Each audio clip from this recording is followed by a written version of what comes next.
Assalamualaikum warahmatullahi wabarakatuh. Kembali lagi dengan aku, Dian Fatmawati.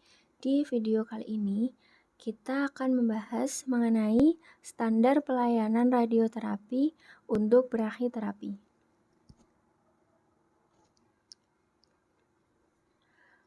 Menurut keputusan Kementerian Kesehatan Republik Indonesia nomor 1427 Menkes SK 12/2006 tentang standar pelayanan radioterapi. Pelayanan radioterapi adalah pelayanan medik spesialistik berupa upaya memberikan pengobatan dengan menggunakan sinar pengion dan sinar pengion. Ditunjukkan pada penderita kanker atau non-kanker. Brachyterapi adalah jenis radioterapi yang digunakan untuk mengobati kanker dengan cara menaruh sumber radiasi secara langsung di dalam atau di dekat tumor ganas.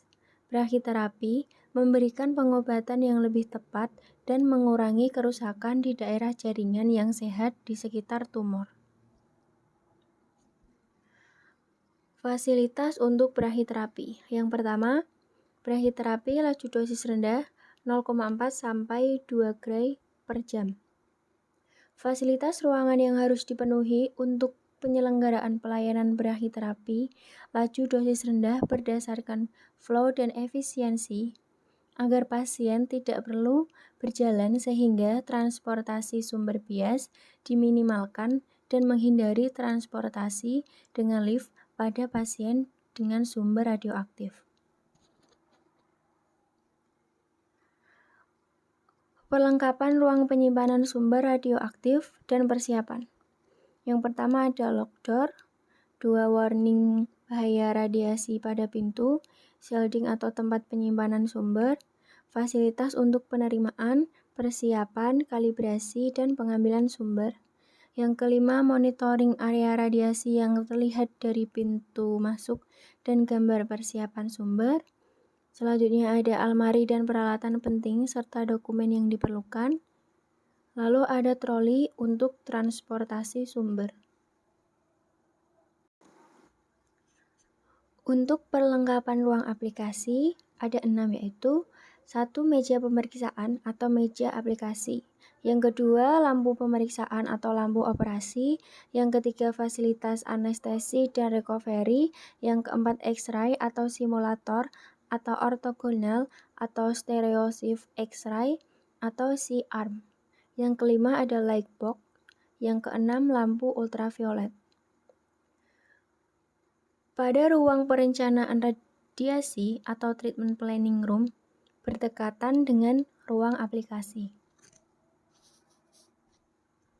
Untuk persyaratan khususnya, untuk mengurangi paparan radiasi terhadap perawat, pengunjung dan personel lainnya diperlukan shielding untuk pengaman ruang di sekitar area terapi. Persyaratan tambahan tersebut adalah yang pertama, ruang terapi atau laju dosis rendah yang terpisah, dilengkapi dengan kompresor udara dan generator. Yang kedua ada door interlock untuk kamar pasien. Yang ketiga a power file safe R radiation monitor pada kamar pasien. Pada ruang perawatan pasien, ruang perawatan pasien dengan brachyterapi atau laju dosis rendah harus terpisah. Setiap pasien satu kamar dilengkapi dengan lampu warning dan perawat yang sudah terlatih khusus. Yang kedua ada brachyterapi laju dosis tinggi atau 12 gray per jam. Pengembangan peralatan brachyterapi laju dosis tinggi harus mempertimbangkan antara manfaat dan resiko yang ditimbulkan mengingat brachyterapi laju dosis tinggi mempunyai potensi tinggi. Karena itu diperlukan akurasi dan kehati-hatian yang sangat tinggi. Diisyaratkan pada staf yang cukup dan terlatih baik. Peningkatan jumlah pasien harus diikuti dengan peningkatan jumlah staf. Untuk fasilitas brachyterapi laju dosis, Ada 4, yaitu yang pertama, ruang aplikasi atau operasi rawat jalan, yang kedua, peralatan radiografi, yang ketiga, ruang terapi, yang keempat, ruang perencanaan. Untuk ruang perencanaan sendiri ada 3 pilihan fasilitas, yaitu yang pertama, memanfaatkan ruang terapi dan peralatan simulator yang sudah ada. Yang kedua, ruang terapi jadi satu dengan ruang aplikasi dan ruang radiografi di tempat lain. Yang ketiga, brachyterapi terpadu yang dilengkapi untuk aplikasi, radiografi, dan terapi. Perlengkapan ruang aplikasi itu ada 6. Yang pertama, meja pemeriksaan atau meja aplikasi, lampu pemeriksaan atau lampu operasi, fasilitas anestesi dan recovery, X-ray atau simulator ortogonal atau stereo shift X-ray atau C-arm. Selanjutnya ada light box, lalu ada lampu ultraviolet. Pada ruang aplikasi rawat jalan, bisa anestesi diperlukan, maka hanya diperlukan X-ray unit.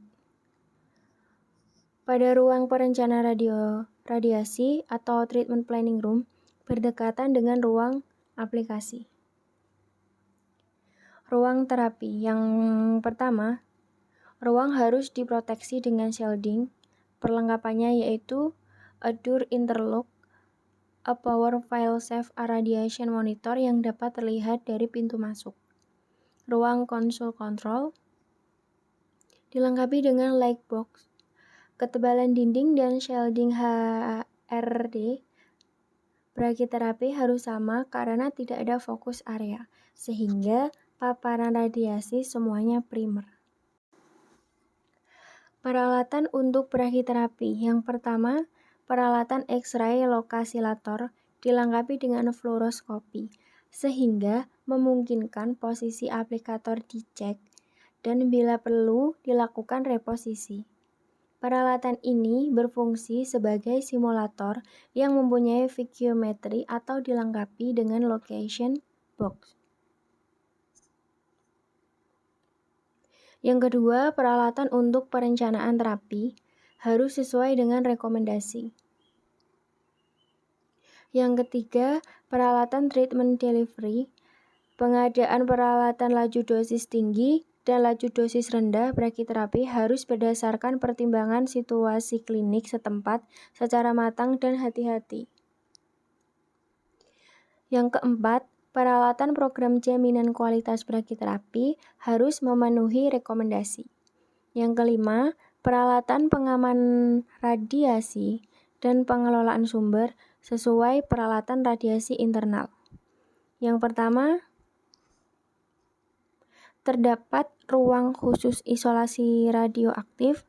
Yang kedua, peralatan radiasi dan pengelolaan sumber radioaktif terbuka.